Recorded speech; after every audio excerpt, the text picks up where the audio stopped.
사도신경으로 우리의 신앙을 하나님께 고백하겠습니다. 나는 전능하신 아버지 하나님 전지의 창조주를 믿습니다. 나는 그의 유일하신 아들 우리 주 예수 그리스도를 믿습니다. 그는 성령으로 잉태되어 동정녀 마리아에게서 나시고 본디오 빌라도에게 고난을 받아 십자가에 못 박혀 죽으시고 장사된 지 사흘 만에 죽은 자 가운데서 다시 살아나셨으며 하늘에 오르시어 전능하신 아버지 하나님 우편에 앉아 계시다가 거기로부터 살아있는 자와 죽은 자를 심판하러 오십니다. 나는 성령을 믿으며 거룩한 공교회와 성도의 교제와 죄를 용서받는 것과 몸의 부활과 영생을 믿습니다. 아멘. 찬송가 310장입니다. 310장 하나님의 은혜로. 찬송가 310장 하나님의 은혜로 하나님께 찬양 올려드립니다.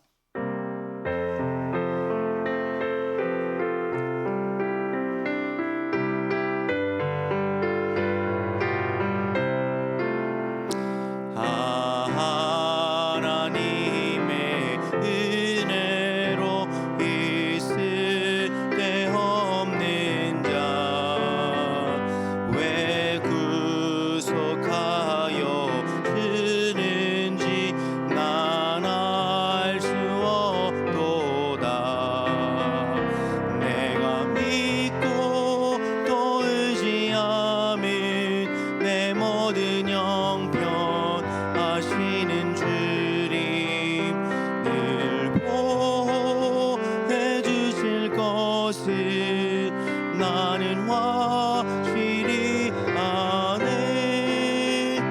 왜 내게 굳세 믿음과 또 복음 주셔서 내 맘이 항상 편한지 난 알 수 없도다. 내가 믿고 또 의지함은 내 모든 형편 하시는 주님 늘 보호해 주실 것을 나는 확실히 아네. 왜 내게 성령 주셔서 내 마음 감동해 주 예수 믿게 하는지 난 알 수 없도다. 내가 믿고 또 의지함은 내 모든 형편 하시는 주님 늘 보호해 주실 것을 나는 확실히 아네. 주 언제 강림하실지 혹밤에 혹낮에 또 주님 만날 그것도 난 알 수 없도다. 내가 믿고 또 의지함은 내 모든 형편 하시는 주님 늘 보호해 주실 것을 나는 확실히 아네. 아멘. 오늘 우리에게 주신 하나님의 말씀은 민수기 22장 41절부터 23장 12절까지의 말씀입니다. 오늘 우리에게 주시는 하나님의 말씀은 민수기 22장 41절부터 23장 12절까지의 말씀입니다. 저와 여러분이 한 절씩 교독하고 마지막 23장 12절은 함께 읽도록 하겠습니다. 아침에 발락이 발람과 함께하고 그를 인도하여 바알의 산당에 오르매 발람이 거기서 이스라엘 백성의 진 끝까지 보니라.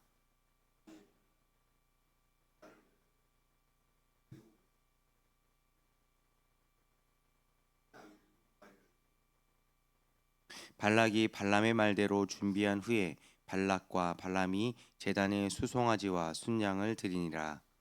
발람이 발락에게 이르되 당신의 번제물 곁에 서소서. 나는 저리로 가리이다. 여호와께서 혹시 오셔서 나를 만나시리니 그가 내게 지시하시는 것은 다 당신에게 알리리이다 하고 언덕길로 가니. 하나님이 발람에게 임하시는지라. 발람이 아뢰되 내가 7제단을 쌓고 각 제단에 수송아지와 순양을 드렸나이다. 여호와께서 발람의 입에 말씀을 주시며 이르시되 발락에게 돌아가서 이렇게 말할지니라. 그가 발락에게로 돌아간즉 발락과 모압의 모든 고관이 번제물 곁에 함께 섰더라.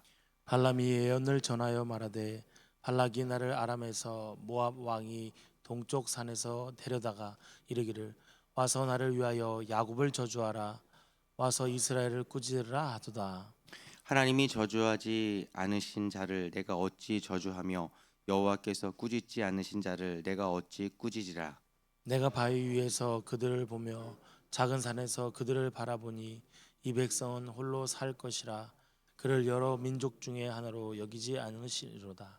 야곱의 티끌을 누가 능히 세며 이스라엘 4분의 1을 누가 능히 셀고 나는 의인의 죽음을 죽기 원하며 나의 종말이 그와 같기를 바라노라 하매. 발락이 발람에게 이르되 그대가 어찌 내게 이같이 행하느냐 나의 원수를 저주하라고 그들을 데려왔거늘 그대가 오히려 축복하였도다. 함께 읽겠습니다. 발람이 발람이 대답하여 대답하여 이르되 이르되 여호와께서 내 입에 주신 말씀을 내가 어찌 말하지 아니할 수 있으리이까. 아멘. 아멘. 기도하겠습니다. 좋으신 아버지 하나님, 은혜를 감사합니다.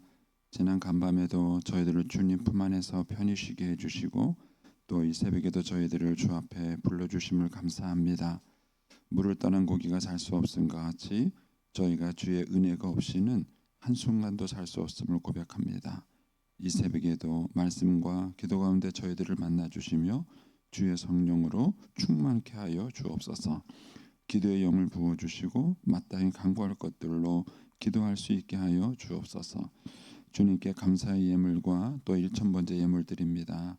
믿음으로 순종으로 감사로 드리는 예물을 주님께서 기뻐 받으시고 약속하신 하늘의 복과 땅의 복으로 충만하게 채워 주옵소서. 주의 은혜로 종의 가정들을 형통케 해주시며 그 자녀들을 축복하여 주옵소서. 예수님의 이름으로 축복하며 기도하옵나이다. 아멘. 이 새벽에도 주의 은혜와 축복이 함께 하시기를 축원합니다. 아침에 나오니까 이제 비가 많이 왔어요. 근데 아마 이제 우리 오늘 어르신들 이제 소풍 가는데 그쪽 곡성 쪽에는 비가 안 온답니다. 저희가 다 조사를 다 미리 해놨습니다. 어쨌든 안전사고 없이 잘 다녀올 수 있도록 이번에 120명인가요? 네, 120분 정도 많이 가셔요. 그래서 봉사자들까지 거의 한 150명 될 것 같아요. 그래서 차가 4대 이렇게 움직이는데 어쨌든 안전하게 잘 다녀올 수 있도록 기도해 주시기 바랍니다. 이제 오늘 본문은 이제 발락과 발람의 사건입니다.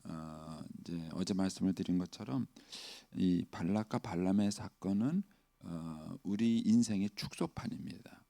또 그리고 이스라엘 백성들의 모습이에요. 이 발락도 그렇고 발람도 그렇고 둘 다 이스라엘 백성들이 왜 실패했는가, 그들이 왜 가나안 땅에 들어가지 못했는가를 보여주는 한 축소판입니다. 그래서 이 사건이 선별돼서 민수기에게 기록이 됐고 이제 우리들에게 소개가 되는 것입니다.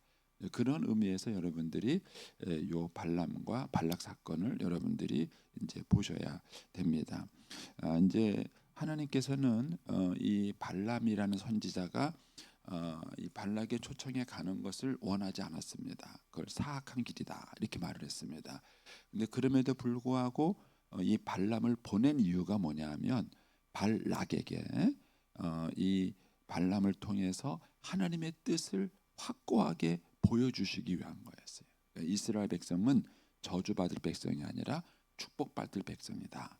네가 마음대로 그렇게 할 수 없다 하는 하나님의 확고한 뜻을 보여주기 위해서 이 발락에게로 보낸 것입니다. 그런 것을 염두에 두시고 이제 오늘 말씀을 보시면 41절에 이제 어제 도착했죠. 어제 도착해서 크게 이제 발락이 발람에게 융숭한 대접을 했습니다.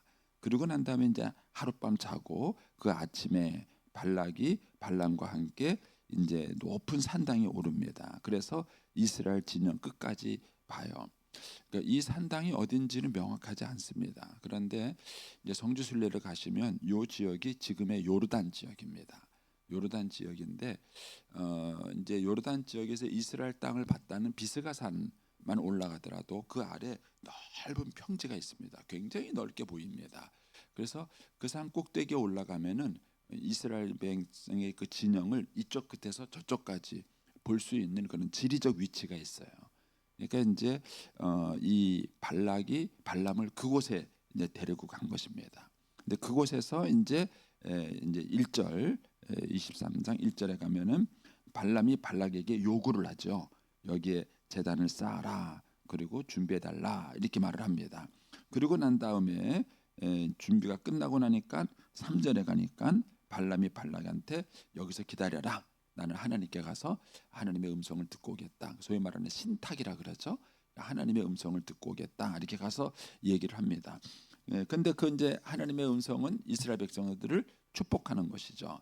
자, 거기에 보면 6절에 가서 보면은 그러니까 발람이 발락에게로 돌아옵니다.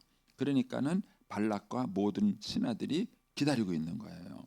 그러니까 이제 7절에 이제 발람이 이제 예언을 전합니다. 그러면서 이렇게 말합니다. 발람이 예언을 전하여 말하 이르되 발락이 이 왕이죠. 발락이 나를 아람에서 모압 왕이 동쪽 산에서 데려다가 이르기를 와서 나를 위하여 야곱을 저주하라. 와서 이스라엘을 꾸지라 하도다 그랬습니다. 요게 발락의 생각이에요. 발락의 의지입니다. 발락의 소원입니다. 요 7절이. 그런데 하나님의 뜻은 뭐냐면은 8절에서 10절입니다. 8절에서 10절은 하나님의 뜻이에요. 그러면서 8절에 하나님이 저주하지 않으시는 자, 여호와께서 꾸짖지 않는 자를 내가 어떻게 저주하겠는가? 그러면서 10절 끝부분에 가면은 오히려 발람이 뭐라 그랬냐면은 나는 의인의 죽음을 죽기 원하며 나의 종말이 그와 같이 같기를 바라라. 나도 내가 이스라엘 백성 됐으면 좋겠다 이렇게 말을 한 거예요. 와서 저주하라 그랬다니까 나는 오히려 이스라엘 백성들이 부럽다. 차라리 이스라엘 백성처럼 그렇게 살았으면 좋겠다 이렇게 말을 한 거예요. 그러니까 오히려 이제 축복을 한 것이죠. 그러면 이제 7절은 발락의 의지고 8절부터 10절은 하나님의 의지입니다. 그런데 이 발락의 의지와 하나님의 의지가 부딪혀요. 자, 이때 어떻게 하겠냐는 거예요. 자, 말을 좀 바꿔보겠습니다. 여러분들이 평상시에 갖고 있는 소신, 생각과 어느 날 성경을 보다가 하나님의 뜻과 부딪히면은 어떻게 반응하세요? 어떻게 반응하십니까? 네, 발락처럼 반응합니다. 발락처럼 반응합니다. 왜? 자기 고집을 꺾지 않습니다. 별로 인정하지 않으시는 투인데 제가 목회하면서 절실하게 깨달은 겁니다. 그리고 사실은 남 욕할 게 못 돼요. 저도 똑같습니다. 저도 저 자신을 돌아보니까는요, 이 하나님의 뜻을 모르는 게 아니에요. 아는데 이게 쉽게 안 고쳐집니다. 쉽게 안 고쳐져. 그러니까 일단은 이걸 먼저 깨닫는 게 중요해요. 하나님의 뜻과 내 뜻이 부딪혔을 때 첫 번째 반응은 내 뜻대로다. 인정 안 하세요? 여러분 아이들을 키울 때요, 아이들이 갖고 있는 생각과 부모가 가르치는 것이 부딪힙니다. 아이들이 어떻게 반응할까요? 지고집대로 합니다. 지고집대로 합니다. 부모 생각에 동의하는 게 아니에요. 자기 고집대로 합니다. 이게 인간의 본성입니다. 여러분은 솔로몬이 지혜로운 왕이었을까요? 미련한 왕이었을까요? 보통 사람들은 솔로몬을 지혜의 왕, 지혜롭다 이렇게 말을 합니다. 그러나 사실 솔로몬은 미련한 왕입니다. 왜냐하면 하나님으로부터 전무후무한 지혜를 받았어요. 그런데 그 지혜를 자기에게는 하나도 적용시키지 않았습니다. 지혜를 갖고 있었고 지혜를 가르치기 위해서 잠언을 썼어요. 그런데 잠언에 있는 내용과 솔로몬의 삶을 비교해서 읽어보십시오. 자기가 말한 것도 지키지 않았어요. 자기가 말한 것도 지키지 않은 게 솔로몬입니다. 그래서 결국은 인생을 살고 난 다음에 쓴 게 전도서예요. 근데 그 전도서에서 헛되다 좀 고급스럽게 말한 거예요. 직설적으로 말하면 후회한다 그거예요. 나 인생 후회한다 그거예요. 자기가 왕으로서 살아왔지만 평생을 살아왔지만 내가 이제 와서 살아보니까 나 인생 후회한다. 그래서 잠언 12장 맨 끝에 가서 한다는 소리가 다 들었지 하나님 말씀대로 사는 게 최고야 이러고 끝냈어요. 전도서를. 그래서 사실은 우리가 인생을 살아가면서 제일 큰 어려운 문제가 뭐냐면 내 생각과 하나님의 생각이 부딪혔을 때에 어떻게 반응하느냐는 문제예요. 한번 고민 안 해보셨으면 오늘부터 한번 자기 자신을 잘 관찰해 보시고요. 자기 주변에 있는 사람을 잘 관찰해 보세요. 안 됩니다. 저도 이제 교회에서 제자 훈련 시작을 했습니다. 미친 듯이 제가 20살 때부터 교회에서 제자 훈련을 해가지고요. 미친 듯이 했습니다. 그런데 잘 되면 50%더라고요. 잘하면. 저는 열심히 가르쳤는데 전도가 확 변할 줄 알았어요. 근데 잘해야 50%예요. 50%가 안 됩니다. 안 변입니다. 2년 동안 씨름을 했는데 그 사람들을 붙잡고 막 2년 동안 하루 한번 모이면 4시간씩 붙잡고 막 그 씨름을 했는데 사람이 달라질 줄 알았는데 안 달라져. 어떤 분은 이제 한 분은 제자 훈련하는 동안에 술을 끊으시더라고요. 끊었나 보다. 근데 제자 훈련 마치고 난 다음에 다시 술 드시더라고요. 안 바뀌어요. 쉽지 않습니다. 그래서 하나님의 뜻과 내 생각이 부딪혔을 때 어떻게 반느냐? 오늘 본문의 사건은 뭐라고 말하냐면은 발락처럼 반응한다는 거예요. 인간이 발락처럼 반응해서 결국은 자기 고집대로 합니다. 자, 이렇게 말을 하니까 11절 가보십시오. 발락이 어떻게 뭐라고 말을 했는가? 11절에 발락이 발람에게 이르되 야 하나님의 뜻이 그거냐?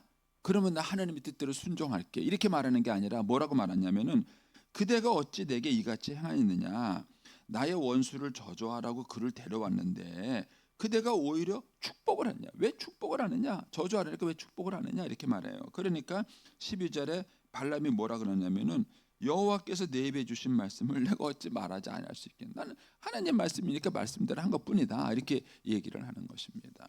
자, 디모데후서 4장 3절을 한번 좀 찾아보시겠습니까?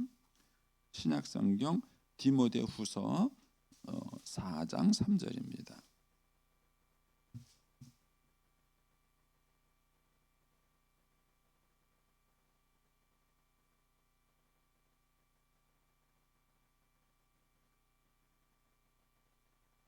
되셨습니까? 예.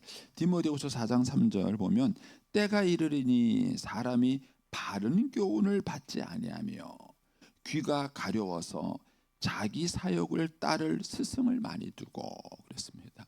근데 스승이 어떤 스승이냐? 자기 사욕, 내 욕심을 채워주는 스승이라는 거예요. 내 욕심을 채워주는 스승이에요. 저도 젊은 목회자 시절에 착각한 게 있어요. 설교하다 성도들이 아멘 소리를 많이 하면 제가 설교를 잘하는 줄 알았어요. 근데 아멘하는 이유가 있더라고요. 제가 늘 말씀드리잖아요. 아내들이요 남편에게 복종하시오 그러면은요 남편들이 아멘 그래요. 네. 남편들 아내를 사랑하라 그러면 여자들이 아멘 그래요.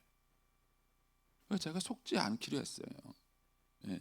나가면서 목사님 오늘 은혜 받았습니다. 그랬을 때 저는요 그게 진짜 은혜 받은 줄 알았어요. 근데 조금 잘 들어보면요 목사님 말씀이 내 생각입니다. 목사님 말씀이 내 생각입니다. 이건 거예요. 그런 사람이 자기 생각 좀처럼 바꾸지 않습니다. 그래서 뭘 바꾸냐면요 생각을 바꾸는 게 아니라 스승을 바꿔버려요.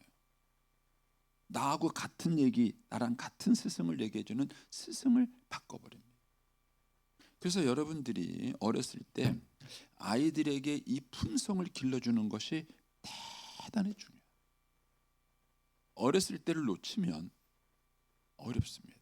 그래서 오카노 목사님, 사랑의 교회 오카노, 우리 한국계에서 제자훈련을 교회에 도입하신 분이신데, 그분은 자기네 교회 제자훈련 광고 낼 때요 55세 이하 광고를 내. 제자훈련 지망생 55세 이하. 그분은 아마 55세 이상은 안 바뀐다고 생각하신 모양이에요. 죄송합니다. 저도 근데 55세 넘었어요. 그리고 사람의 생각을 바꾼다는 게 그렇게 어려운 것입니다. 그래서 이것이 가장 부드럽게 바뀌는 게 어린 시절입니다. 그런데 어른들이 착각하는 것은 뭐냐면 지성을 가르치면 인지 교육이 사람을 바꿀 수 있다고 생각합니다. 아닙니다. 인지 교육이 아니라 심성, 태도입니다. 근데 이 태도는 8세 이전에 이미 끝납니다. 8세 이전에 끝나요. 유치원 교육이 얼마나 중요한지 아세요?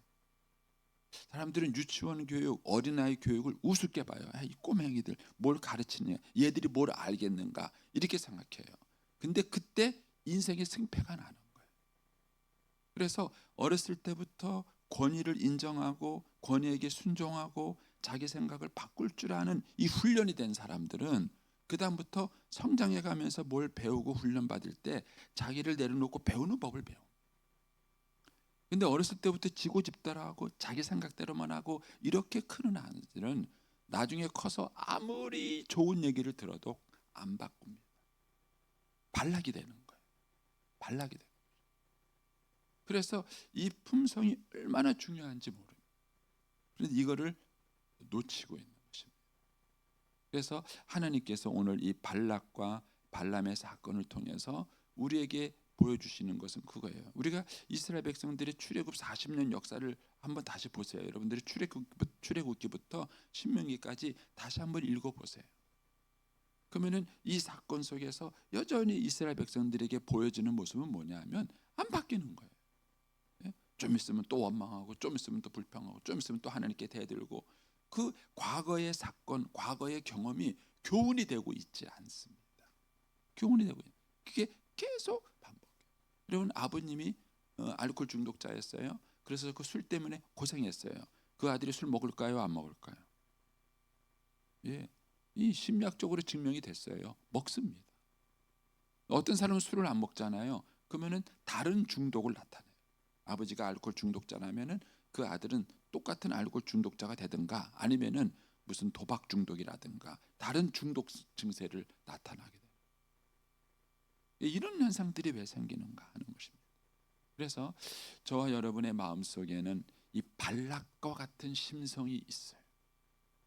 이 발락과 같은 심성이 우리에게 있습니다. 그래서 우리가 끊임없이 하나님의 말씀 앞에서 이 말씀의 권위에 자기를 내려놓고 하나님 말씀에 순종하는 이 훈련과 연습이 끊임없이 되지 않으면 결국 솔로몬과 똑같은 고백을 하는 거예요. 인생을 다 살고 난 다음에 참 인생이 헛되다. 내가 인생 열심히 살았는데 내가 얻어놓고 걷어놓은 게 뭐가 있는가? 참 인생이 어리석다, 이런 얘기를 하는 거예요. 제가 이제 오늘 아침 읽고 싶어서 몇 가지 적어오긴 했는데 집에 가서 한번 읽어보세요. 잠언을 1장부터 10장까지 한번 읽어보세요. 1장부터 10장까지만 쭉 읽어보면은요, 거기에 솔로몬이 구체적인 잠언을 말하기 전에 아들한테 하는 얘기가 나와요. 아들한테. 나중에 보세요. 나중에 보세요. 아들한테 이렇게 권면하는 얘기를 합니다. 그런데 문제는 그 아들이 그 권면을 듣지 않는다는 거예요. 특히 이제 8장 9장에 가면은 지혜를 의인화시킵니다. 지혜를 의인화시켜서 뭐라 그러냐면은 그 지혜가 곳곳에서 우리를 부른대요. 길거리에서 부르고 시장거리에서 부르고 우리를 그렇게 부른다는 거예요. 근데 문제는 그것을 듣지 않는다는 것이죠. 듣지 않는다는 거죠. 그래서 오늘 아침 저와 여러분이 이제 고민해 볼 문제는 내 안에 발락은 없는가? 내 안에 이 발락과 같은 모습, 하나님께서 분명하게 하나님의 뜻을 우리에게 보여주시고 말씀하신데도 불구하고 그렇게 순종하지 않는 모습이 내 안에 있지 않는가 하는 것입니다. 이것을 바꿀 수 있다면 이것을 바꾸고 하나님 말씀의 권위 앞에 자기 생각을 내려놓고 순종할 수 있는 이런 훈련이 될 수 있다면 잠언에서 그 아들한테 말해요. 아버지 내 말을 지키라. 이 아버지가 하는 말이 네 생명이다. 네가 이것을 하게 되면은 이것이 너를 보호해 줄 것이고 이걸 지킨 대로 하면은 이게 너를 영화롭게 만들어 줄 것이다 하면서 그렇게 간곡하게 부탁하는 내용이 나옵니다. 그런데 결국은 그 얘기를 지키지 않기 때문에 고생을 하는 것입니다. 이런 면에서 우리가 우리 자신의 삶을 한번 점검해 보시고 저와 여러분 안에 있는 반락을 성령의 도우심으로 꺾어야 합니다. 우리의 힘으로는 되지 않습니다. 성령의 도우심으로 꺾고 그리고 말씀에 순종할 때 우리가 하나님께서 우리에게 주시는 축복된 삶을 살게 될 것을 믿습니다. 기도하겠습니다. 오늘